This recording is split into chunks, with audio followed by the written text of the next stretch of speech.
अच्छा जी, वीडियो के स्टार्टिंग में मैं आपको बारात गांव की दिखाता हूँ। वीडियो के स्टार्टिंग में ना एक चीज़ आपको बताऊंगा मैं। ये बारात अभी आई, खाना खा लिया, लेकिन मैं ना आपको स्टार्टिंग व्यू दिखाता हूँ मैं। अच्छा, गांव का रूल पता है क्या है?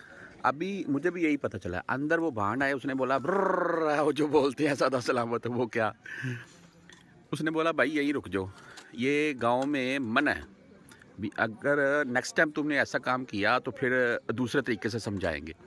तो बंदा वहीं पर रुक गया। अच्छा, बारात आई है, ऐसा नहीं है बिल्कुल कि मरासने और वो आपकी जेब कट गई है। मरासने 20 आ गई हैं, मांगने वाले आ गए हैं, खाना खाने वाले आ गए हैं, वो शापर लेकर आ गए हैं जी हमें खाना दे दो, वो भांड अंदर तंग कर रहे हैं आवाम को। ऐसा कुछ सीन ही नहीं है, बिल्कुल आराम से काम हुआ है सारा।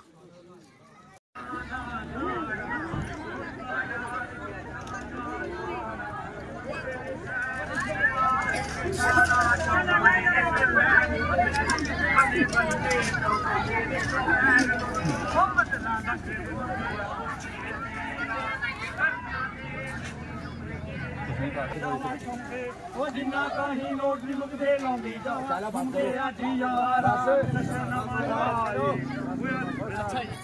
अल्लाह ठीक हो गया सरकार। अल्लाह बख्तवा दे जी, अल्लाह तंदुरुस्त।